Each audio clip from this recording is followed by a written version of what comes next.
And the sun is setting. Well, it's pretty much dark here at Aqueduct. And we had an opening day of the inner track here, all sealed and tight for tomorrow's racing. And we did see it sealed about midway through the card here on this Wednesday. I'm Maggie Wolfendale, and welcoming along Richard Migliore here for Aqueduct Insider on MSG+. Mig, what did you think of opening day of the inner? Well, I thought the inner track was really good. We kind of had mist and a light rain most of the day. They had to seal it midway through the card. It seemed like a pretty fair track. As usual, the inner track plays well for horses that get forward position, but we saw horses win from pretty much anywhere.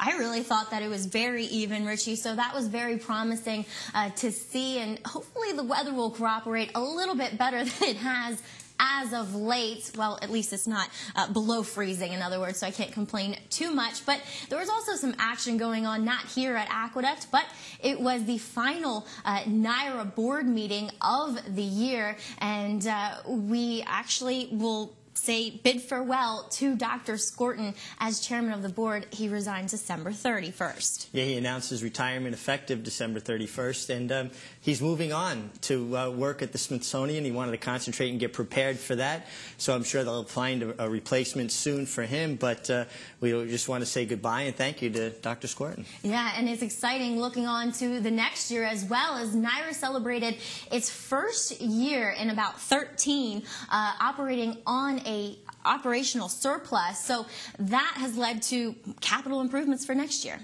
Yeah, well, I think that speaks volumes to the business acumen of the board of directors, or I should say the executives in place here at NYRA.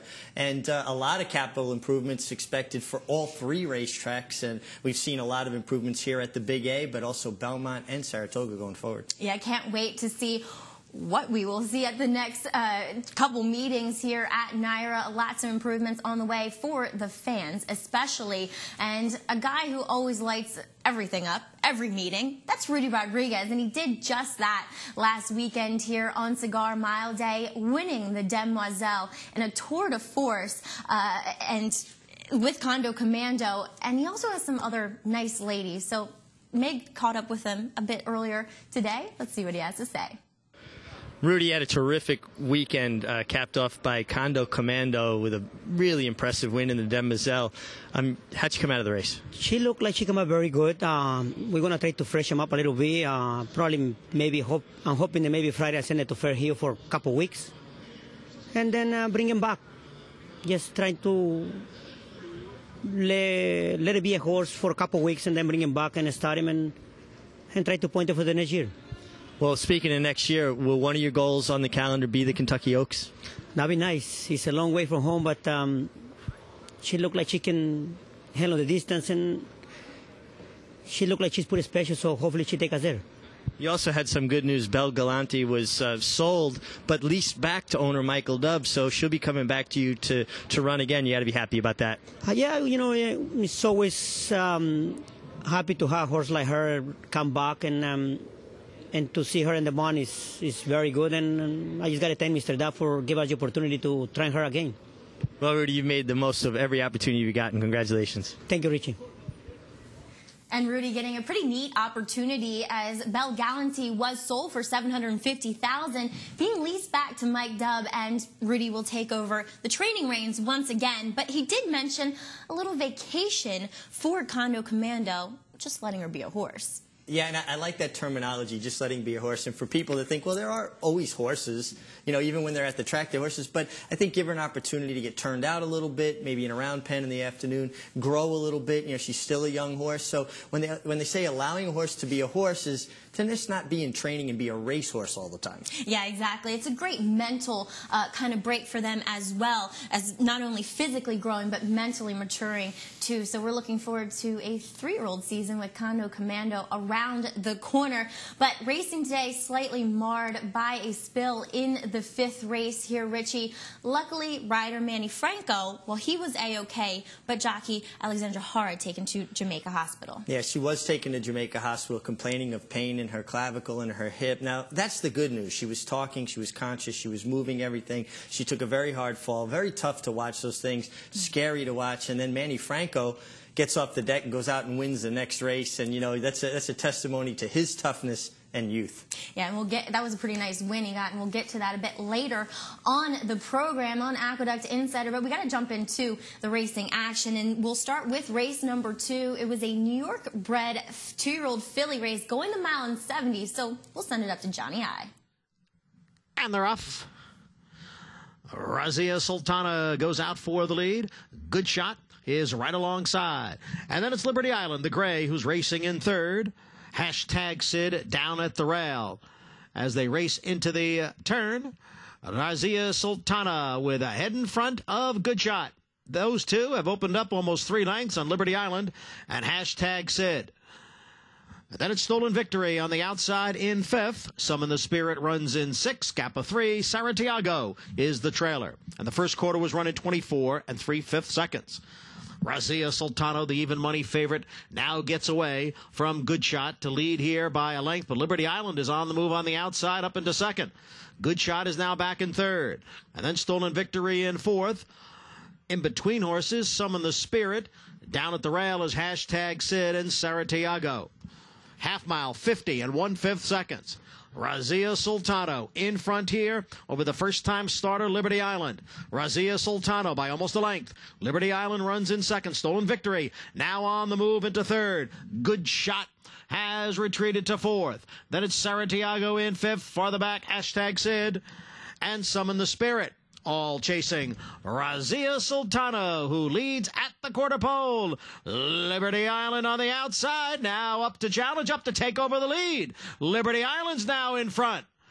Then it's Stolen Victory. Razia Sultano down at the rail. And there's a furlong to the finish. And it is Liberty Island in front by 3. Stolen Victory giving chase in 2nd.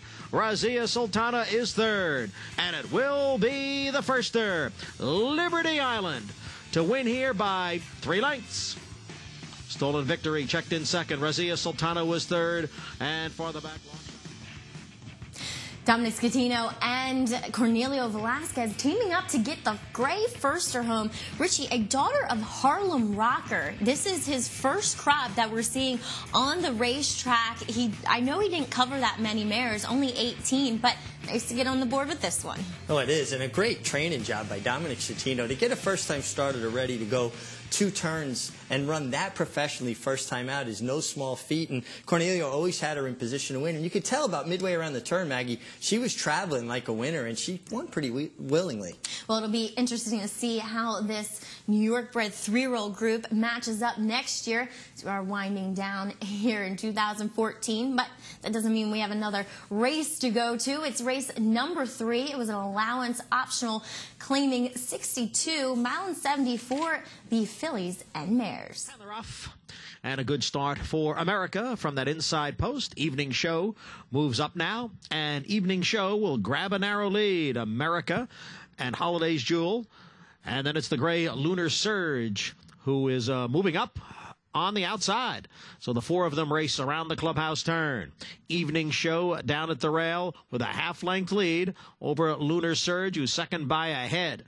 Then it's Holiday's Jewel running in 3rd, and America, the odds-on favorite, is back in 4th, and now they've hit the back stretch. And it's Evening Show in front here, 3/4 of a length. Lunar Surge runs in 2nd.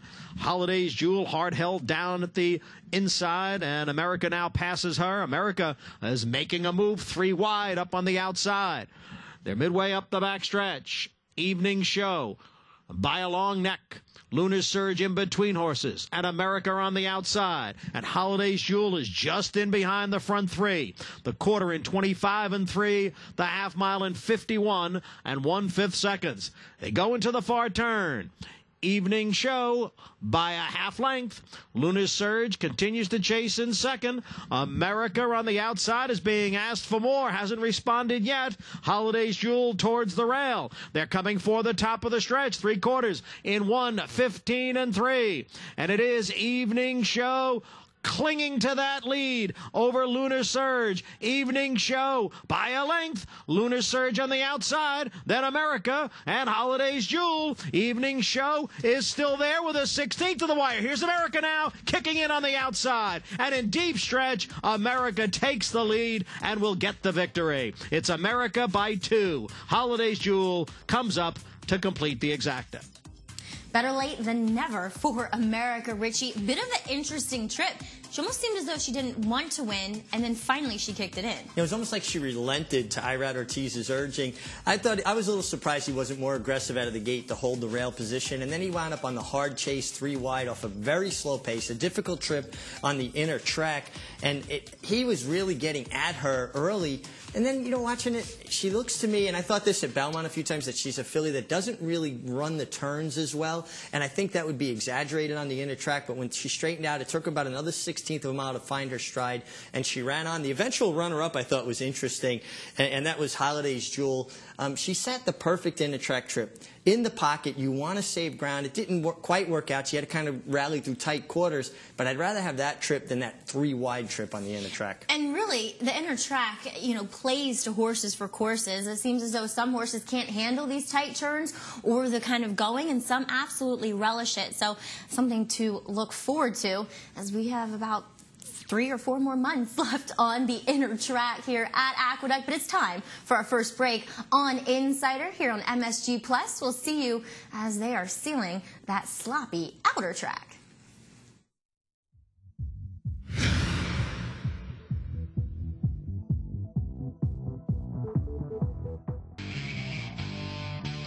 And the grandstand and the parking lots of Aqueduct's grandstand are illuminated here, bouncing off that sloppy, wet outer track here on Aqueduct Insider on MSG Plus. Maggie Wolfendale alongside Richard Migliore. And Richie will get right back into racing action. And once again, we saw 2-year-olds. Talk a little bit about the New York bred program. The New York bred program is just tremendous. And I've always said the health of a racing industry is definitely correlated with the health of the breeding industry. I think it's a great barometer, and the breeding industry is just thriving in New York State. We've seen a big influx of stallions and mares to the state, and we've got a lot of nice New York breds out of that program. Yeah, we do. And one of them actually won the race number 6 today. It was for the boys, the 2-year-olds going 6 furlongs. John Imbrial has the call. And the rough. Call Me Stony sent out for the lead. Chasing Bubbles now moves up to challenge, and Chasing Bubbles pokes ahead in front. Call Me Stony runs in second. All his numbers on the outside in third. Then it's Watch the Tie racing in fourth. Abandoned Ship is alongside in fifth. Apollo 11 runs in sixth. It's a break of 2 to Cat's Landing in seventh, followed by Francis Freud in eighth. Big break back to Third Frontier, who trails in ninth. The opening quarter over the good track in 23 seconds. Chasing Bubbles, Call Me Stony, all his number on the outside. The 3 of them are heads apart. They've got 2.5 lengths on Watch the Tie in fourth. Farther back, it's Cat's Landing and Apollo 11 down towards the rail. They're at the top of the stretch. All is number now to take the lead from Call Me Stony. And Watch the Tie is in third. Chasing Bubbles is dropped out of it. It's All is number in front as they pass the furlong marker. All is number with a 3-length lead. Watch the Tie into second. Call Me Stony now third. All is number wins first time out. Watch the Tie second, then Call Me Stony and Apollo 11. Sustained run over the sealed muddy going for number 8. There's All is number, Richie, and Rick Violet in the past week has been absolutely untouchable with his firsters. Yeah, his horses are coming over prepared, ready to run, very professional. And I know Rick gets a big kick out of it when a rider comes back and says, boy, this horse acts like he ran already. And I know they try to cover every base, get dirt in the morning, see every different situation, and this horse ran very well. And he really has them well prepared. It is absolutely his forte, so we'll be looking out for them throughout the rest of the winter meet here. But let's check out race number 7. It was a non-2 life for $35,000 Johnny I with our final full race. And the rough. And they all came away to a good start from mid-pack. American Progress has the lead. Bayesian Summers on the outside. Eternal Bull moves up at the rail. Then it's Road to Rockport, followed by 3 for Me in 5th. My Name is Michael is 6th, mischievously on the outside in 7th, and a gap of 4 to Pep the Champ, who trails in 8th. Up front, American Progress with the lead over Eternal Bull through an opening quarter mile in the mud in 22 4/5 seconds. Road to Rockport is racing in 3rd. Bayesian Summer now moving up on the extreme outside. Then it's 3 for me in 5th. Farther back, Mischievously. My Name is Michael has just one horse beaten, and that's Pep the Champ as they come for the quarter pole. Bayesian Summer on the outside of American Progress. The half mile in 46 and 2/5 seconds. American Progress at the rail. Bayesian Summer on the outside. Bayesian Summer now takes over, and Mischievously is putting in a late run here. Bayesian Summer, Mischievously now takes over, and Mischievously draws away at the end. And off the pace win for Mischievously. Bayesian Summer was second. Well, Mischievously is one of those horses, Richie, that seems as though it took him a while to figure out, but now that he has, you can't stop him. Yeah, I like when you see a horse break their maiden and come right back and win. It's like you said, it seems like they kind of figured it out. And I think this shows how honest the inner track was today. This horse rallied from pretty well off the pace, although he did save ground early. And I think that's something people have to keep in mind, particularly the riders are the ones out there competing, that you can close on the inner track, but you don't want to tip out wide too soon. We actually have the longest stretch of any of the NYRA tracks on the inner track, but that accentuates how tight the turns are. Yeah, it does. Saving ground is really, really key and essential here. No matter what you're doing, really. I don't think you ever want to be too wide on any racetrack, but here it's utmost important. So looking forward now, we have the Fab Four, John and Brielle up in the booth. Morris Pass, Senso still 1-2 at the head of the stretch. Morris Pass in front now by 2.5 lengths. Senso is all out in second. It's 5 or 6 lengths back to My Little Juliana and Dixie Gem, then Confessa. Morris Pass has opened up here. Morris Pass with a 5-length lead. And today's first race, the first on the inner, goes to Morris Pass in wire-to-wire fashion. Senso was second, then Dixie Gem and My Little Juliana. It's Mambo at the Gym in front, and Mambo at the Gym has opened up here. Mambo at the Gym by 4. Special Ops made a run at him, but he's going to be second best today. Mambo at the Gym dances home here, a 5 or 6 length winner. Special Ops was second, farther back, Identity Crisis and Ready Maggie. Dream heads apart as they come for the top of the stretch. Clean 11 is back running in third. Legally Bay in front here as they head for home. It's Legally Bay in front, and Legally Bay kicks clear by 2.5 lengths. JC's American Dream and Clean 11 giving chase. Legally Bay looking to go wire to wire here. It's Legally Bay in front. Here's JC's American Dream on the outside. Here's Clean 11 down at the rail. They come down for the finish line. JC's American Dream. JC's American Dream. Cornelio Velasquez gets his on the outside is third, and Thorin is now fourth. They come into the stretch, and it's Straight Bite and Double Whammy on the outside. Straight Bite, Double Whammy, the two of them are together with 1/8 of a mile to the finish. Mr. Lid is third. Double Whammy and Straight Bite, and a good stretch duel here. Straight Bite on the inside, and on the outside it's Double Whammy. It's going to be Straight Bite to win it. Little more than a length. Double Whammy was second. Then Mr. Lith and...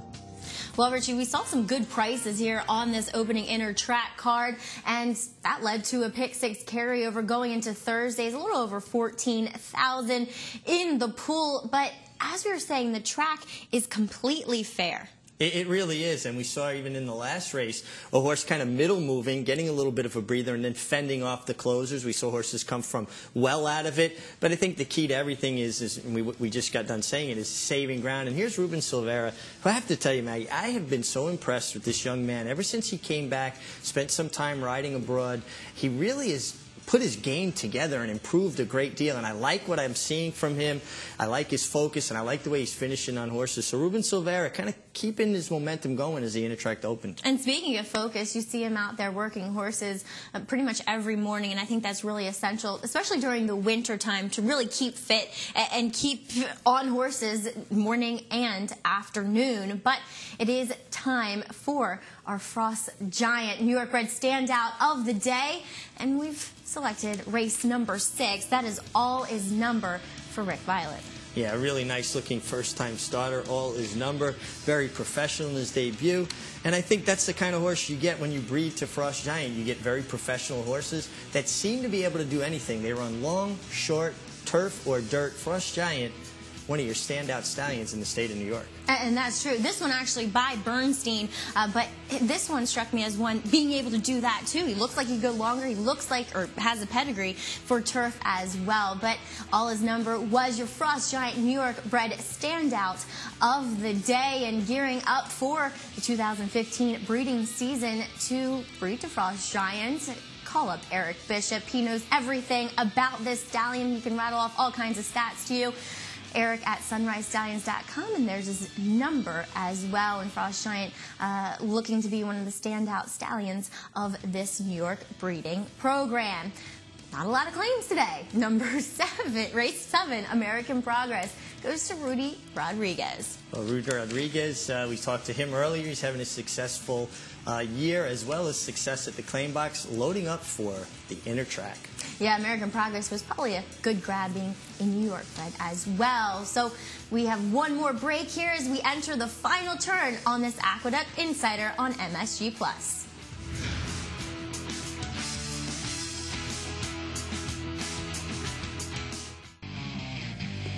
You are checking out the announcer's booth as well as the press box. We've witnessed several great races, including last weekend here on Cigar Mile Day, but it also witnessed the opening of the inner track for 2014. Maggie Wolfendale, Richard Migliore with you on this edition of Aqueduct Insider. And Meg, we enter the final turn. It is no more turf racing. We're on the inner track, and that will be the first replay or preview that we check out on this edition of Insider. It is a optional allowance for 3-year-olds and upward. We'll check out Slim Shady first. Slim Shady on the lead, going a mile, which is a one-turn mile on the outer track, stretching out to 1 1/8 miles. He has good inside position. He's going to have good speed, but I think there's a big difference, Maggie, between a one-turn mile and a 2-turn 1 1/8 miles, a distance he's never been successful at. Do you think he's capable of getting that extra furlong? Well, I do like the fact that he is drawn towards the inside for getting this. As you said earlier,